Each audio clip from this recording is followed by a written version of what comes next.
Hello, welcome back. It's been a while. Missed you guys. I must confess, my last week has been consumed with diving feet first into hell, squashing the Terminid hive fleets and spilling oil at Malevelon Creek, but Shadows of Change is trying its hand at redemption, and it is high time we return for some classic Total War action. Naryska Leysa, the Golden Knight, may be the strongest addition for new Kislev. She has powerful anti-mage properties, a true 6-slotted carry, and a new halberd unit to call upon that has made the Icy North quite the terror in battle. No surprise, but Tzeentch, Cathay, and Kislev are all in the top 5 factions in multiplayer after the update, maybe even top 3, but they have Chaos Dwarfs to contend with here, an elite army of Ironsworn and Infernal Guard, and a Churchill Crocodile flame-spewing tank, led by a Short King Menace on automaton legs.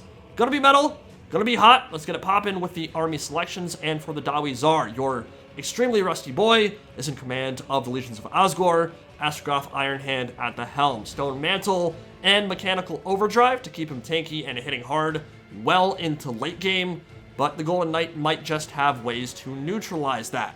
Hellhammer, Ashstorm, Cascading Firecloak, he is not as OP as he was on launch, but he's still an impactful lord who can exert his influence in a multitude of ways, whether that be dueling, casting, or supporting the main line. Behind him is the Demon's Tongue Flamethrower tank, an Iron Demon with a napalm spewing double barrel configuration, and a super elite contingent for the main line, 2 Ironsworn, 3 Infernal Guard Fireglaives. Now I will confess, I've tried builds like this a lot and tend to not have as much success as I would like. Elite infantry as a core just tends to have a harder time carrying a battle than some other alternatives because of susceptibility to magic, lack of mobility, all the same reasons you'd think, but there are times it is just what the Doctor ordered in the counterpick game, and that is the hope here, to catch our opponent off guard. 3 Fireglaives is a ton of firepower, and those Naphtha grenades can do a lot of work for the Ironsworn. Now on the other side, we have the mighty Okoi, the meme lord himself. Did not have much time to practice or play in early access. We only got it a couple days before the patch went live, but naturally he's showing off some of the new toys here. Druzina Lord, Caustic Hunter, teaming up with a nasty little goon squad of Patriarch and Golden Knight in support. Patriarch, of course, known for Selyak's Lullaby and Daz's Brazier, healing all those expensive single entities around him. And the Druzina himself has a powerful bow and an AP 2-handed axe. Now, I realize there's some flattening of the curve that needs to happen to keep things relatively competitive across factions, but I'm not a huge fan of regular humans having more weapon strength than, like, Saurus Old Bloods. It really doesn't make much sense in lore or from a tabletop perspective to see that. Not a big deal, but maybe not my favorite thematically. And then we come to the Golden Knight herself. She's really, really good. Has some great buffs for nearby characters, hits more often and becomes more resolute in the thick of the fighting, and she has a completely new mechanic that may well become the new blueprint for spells like Arcane Unforging. She's an anti-mage that bought Orchid Malevolence. She can silence people, preventing them from casting any spells whatsoever, as long as she's within 30 meters. That is a huge deal, that Totem of Ursus. Maybe one of the best items in the entire game. She doesn't even have to be hitting you, just her mere presence nullifies the impact from a massive selection of lords and heroes. If she is chasing after you, you are not casting spells, and that means you might not be able to escape. It's not like she drops easy either. Her dual stat line 60-60 gets even better as the battle wears on. So yeah, combined with the new Glorious Charge special rule, which makes frontal charges look like flank charges, and a new cheap AP halberd with Unbreakable from By Our Blood, Kislev is looking pretty beastly right now. The main line, 5 armored Kossards with great weapons, and the new Kislevite warriors with pitchforks, axe, halberds, straight from the farm. Not really sure what they're using as melee tools, but it looks kind of badass. Cheap and effective way to supplement the front line and have some teeth versus Chaos Warriors and Dawi Zar. They're not quite as good as Empire halberds, but they are cheaper, quite a bit easier to access in campaign, and always bring that extra utility with standing and fighting when the going gets tough. If they get flanked, they're not going to rout like your normal standard run-of-the-mill human infantry. They will fight for another 30 seconds, and that can save you in a multitude of situations. Now, the opening stages of a battle against the Chaos Dwarfs is pretty much always a torrid affair. It's pain, it's suffering, it's immolation, there's no getting around that. Having 500 gold chaff to throw in to absorb the flames of Asgore helps a lot though. Kislev warriors sure don't really enjoy what's happening at the moment. They're taking Naphtha and Napalm to the face, and even when they make it past all that, it's a volley from Fireglaives ripping them apart. It's a very smart build from Okoi here, because there really isn't anything important for those Chaos Dwarfs to focus down. This is all low and mid-tier stuff, except for the Goon Squad that has a low profile and heals passively. So shooting those 3 characters, certainly not going to be very easy. And there's no Zargard with great weapons, or expensive Bearcat to tear apart with those Naphtha grenades or Churchill Crocodile. So as the horsemen spring their ambush from behind, fixing to tie up the back line and silence those guns, we are seeing the initial waves of Kislevite infantry get absolutely shellacked.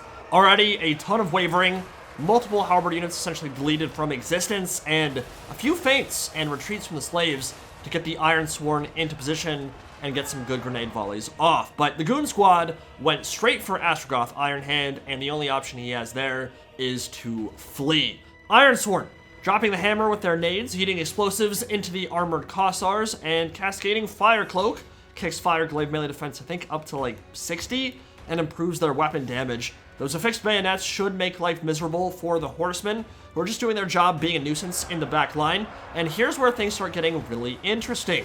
The Golden Knight wants Astrogoth's little mechanical booty. So does the Kossar Lord. He is not ready for death by Snoo Snoo yet. He has so much to live for, so he's going to scurry away with his little legs, and he's going to try to move out to the left flank. But Mordheim Beowulfs just made their presence known there alongside some halberds. And this puts the Dawizar into a bit of a predicament, because the Fireglaives on that left flank are in a point-blank shooting match with 3 units of armored Kossars and their pistols. Ideally, the Infernal Guard would retreat to max range and just blast them, because Kossars don't have much range, but they can't do that because they're being pressured from behind and in front. And if they turned around, they'd just be shot in the ass while the things in the woods feast on their flesh from the front. It's really a no-win scenario other than just hunkering down and weathering the storm. So they'll stand and shoot and tank the pistols while the Ironsworn wind up for their final grenade throw. Horsemen finally dealt with as Buyer Blood wears off. Ash Storm hits the back line to slow the movement of those Beowulfs and give the Hobgoblins time to charge in and beat them back.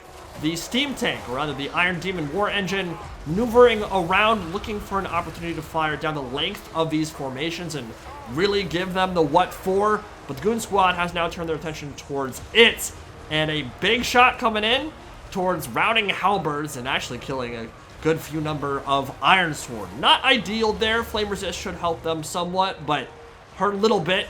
Astrogoth Ironhand has maneuvered himself all the way to the Chaos Dwarf left flank and is now about to put some pressure on the Kislevite right flank and rear. Guess what's coming? A Hellhammer. Huge problem, though.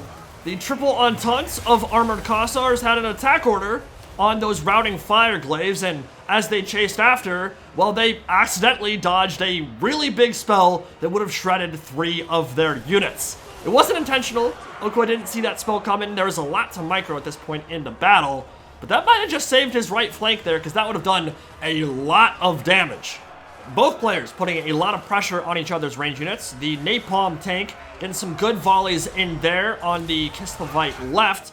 Astrogoth Ironhand just straight up kicked a dude in the balls, man. It's not a nice thing to do. Gonads are feeling a bit tender and swollen after this combo and dunking on him like Michael Jordan from the free throw line. More Naphtha grenades coming in, and the Boyar, or rather the Druzina, going straight after the leader of the Chaos Dwarf Empire, and he might be in trouble here if the Golden Knight shows up as well. You can see she wants that mechanical butt.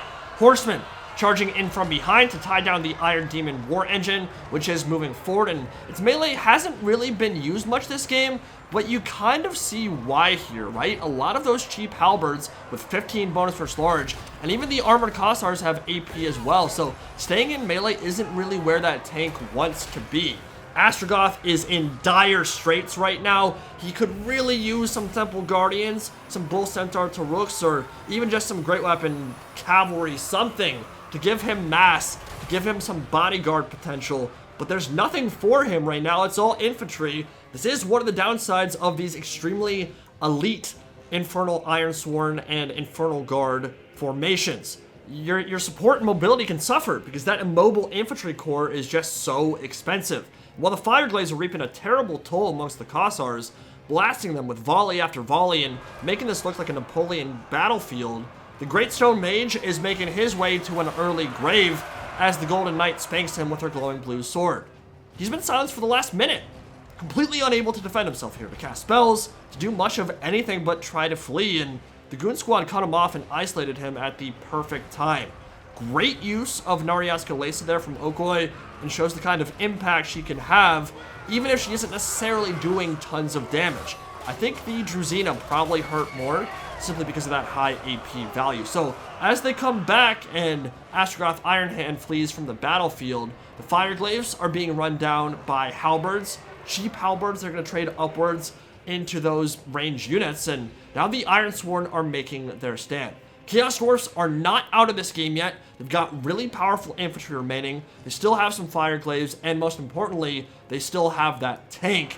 But dealing with those three characters is going to be really difficult. Pretty much the only way the Chaos Dwarfs can kill them now is get some big shots in and have the tank pin them down in and amongst a big squadron of Ironsworn, and then you just shoot them to death. And that's going to be hard to burst them down through all that healing.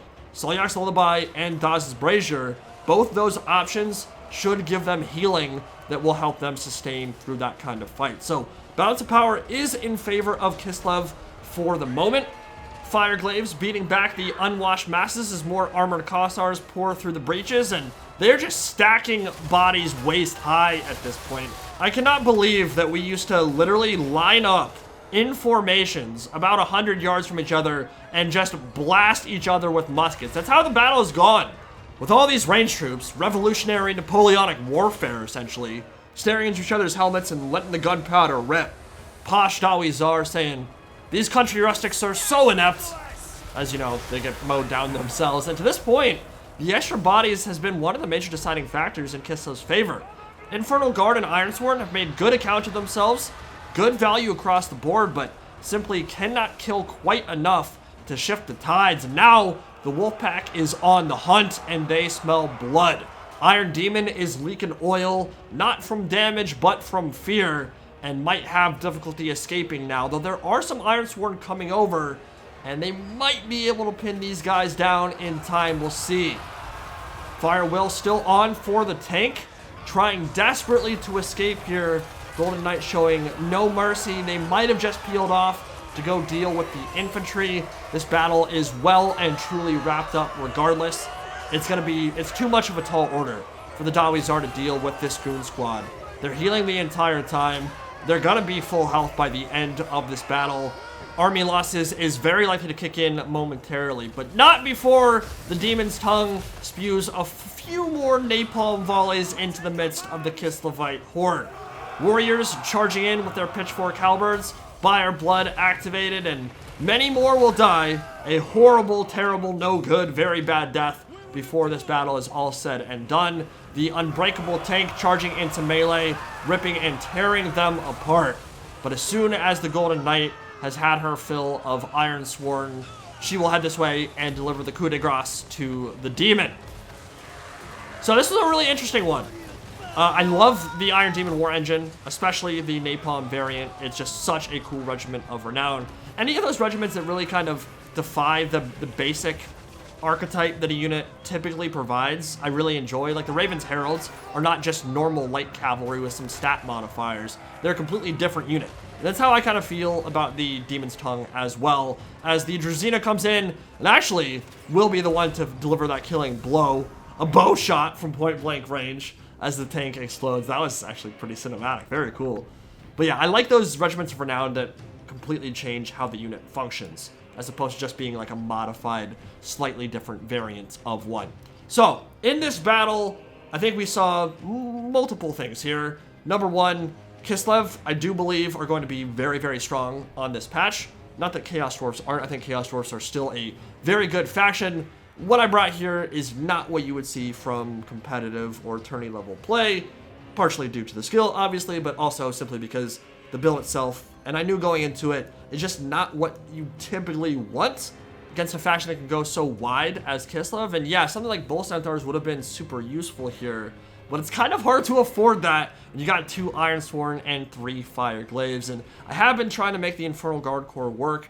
I don't think it's really what the Chaos Dwarfs excel at, unless you know your opponent is going for really expensive constructs, armored monsters, single entities, or heavily armored infantry.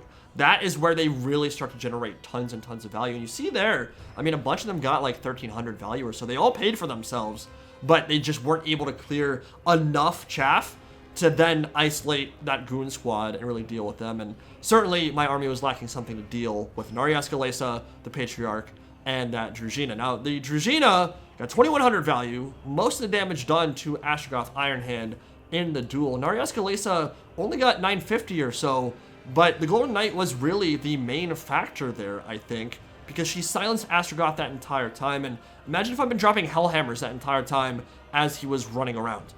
There'd be a lot less infantry at the end there, and then you see that goon squad have to go into melee against Fireglaives, get surrounded, and maybe get rear charged by an Iron Demon War Engine.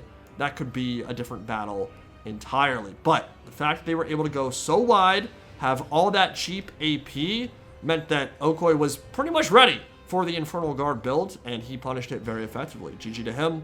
See you in the next one.